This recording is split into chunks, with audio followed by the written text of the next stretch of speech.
Hi, I'm Mary, a librarian and book reviewer with a focus on stories written for kids, tweens, and teens. Today, I get to share with you this book called Green Promises Girls Who Love the Earth by Janine Atkins. Science is filled with discovery, especially in the late 1800s and the early 1900s. Unfortunately, during this time, women were not really as involved in science as men were.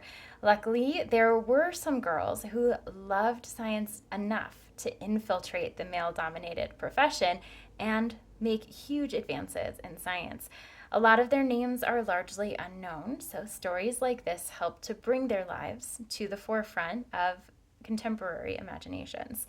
This story features several characters who have a strong influence in science, especially the Smithsonian Institution.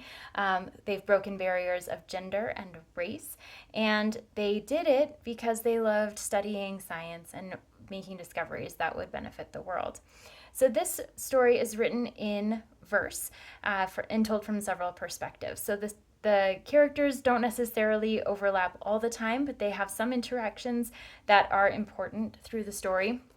And because it's written in verse, it is really accessible to a wide range of readers. So there's not a huge amount of text on each page. I will say the verse is slightly longer than a lot of novels in verse, so there are more words in that respect, but there is still a lot of white space.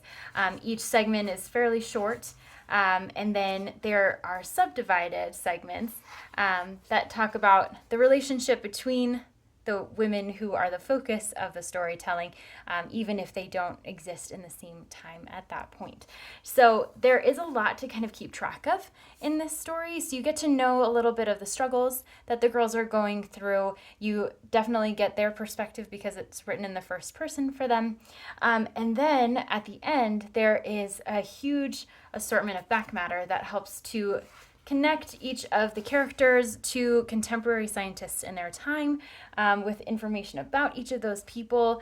And then as you're going through the book, you get to know their drive and why they're so interested in doing the things that they do. Also, because these women were brave enough to step into a male-dominated profession, and the fact that they were able to do so has paved the way for a lot of women scientists in the present day.